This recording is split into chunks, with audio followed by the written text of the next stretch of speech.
The GOATness of music. Not gonna lie, music is extremely goated because it has so many genres to even count, like from hip hop, pop, to even country music. It can be enjoyed by anyone no matter where in the world you're from. Now, there are a multitude of different reasons why people listen to music, and one of them is because it enhances your current mood. If you're sad, you listen to sad music. If you're celebrating something, you listen to celebratory music. And for me personally, if I'm in the mood to break things, I'm listening to some heavy metal to enhance my experience. If I'm in the mood to just kick back and chill, I'm gonna listen to some lo-fi beats. And if I'm in the mood to sleep, I'll put on any new Apology songs and it will knock me right out. Also, music is such a big part of my daily life that I listen to it when I'm doing things like working out, cleaning my room, and maybe just walking up and down the stairs, or even when I'm just taking long walks. Now let's talk about impact. There are very few things in this world that have had a huge impact: politics, movies, or even sports.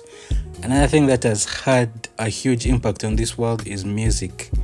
It has such a huge impact that it creates sort of like a culture around it.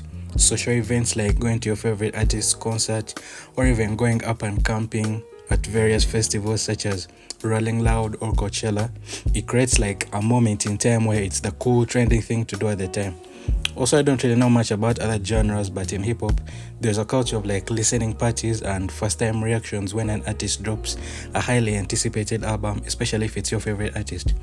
Another reason why music is so impactful on the world is because if you're gifted in music, whether it be singing, rapping, or even making beats, it can make you into a superstar with lots of money. How many times have you heard of a famous artist's backstory about how they grew up in a poor or a rough environment, and then suddenly with their talent they managed to get rich and famous? It's like too many times to count. Music can also act as a form of therapy, emotional connection, and relatability, especially when listening to artists such as Kendrick Lamar, Drake, and J. Cole. I've had some people have therapeutic experiences with albums such as Mr. Morale and the Big Steppers. Now, I was originally gonna make this video about good music versus bad music, like Tame Impala good, Tom McDonald bad. But I realized music is subjective. Some people love pop music while others hate country music. And there's so many genres of music out there that I listen to, and my most minutes go to hip-hop music because it was my first introduction to music. And now I'm asking myself, what makes music good? Is it the lyrics? Is it the flow, melody, or the storytelling? Yeah, sure, but for me, the most important thing is vibes.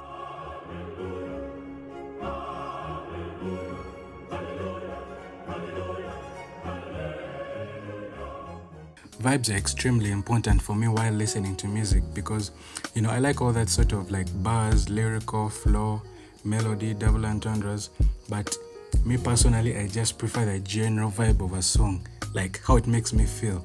For example, I get really confused when when people say artists like Playboy Carti and Yeet are quote-unquote trash, because apparently they expect them to come with some sort of bars and all that lyrical stuff. But when you're at a party or you're in the car with your friends, those are the artists you want to be bumping to. I also love ethereal songs from artists such as Tame Impala, The Weeknd, and Lana Del Rey, because when I listen to their music, it just feels like an out-of-body experience, and I love that feeling so much to the point where I play it all the time. And when you play certain songs all the time, within the next couple of years, you listen to those specific songs that you used to listen to in the past. It conveys a feeling of nostalgia. Nostalgia can be defined as a wistful desire to return in thought or in fact to a former time in one's life, to one's home or homeland, or to one's family or friends. Basically like a sentimental yearning for the happiness of a former place or time. And music can contain a lot of nostalgia. For example, if I play Black Beatles, you think of 2016. If I play Say So by Doja Cat, you think of 2020. If I play God's Plan by Drake, most people think of 2018. My whole point in this is that when you listen to a song that you used to listen to in a specific time, it takes you back to that time period. You probably start reminiscing about how life was a lot easier back then. And that's the goatness of music. And in conclusion, like and subscribe if you enjoyed the video.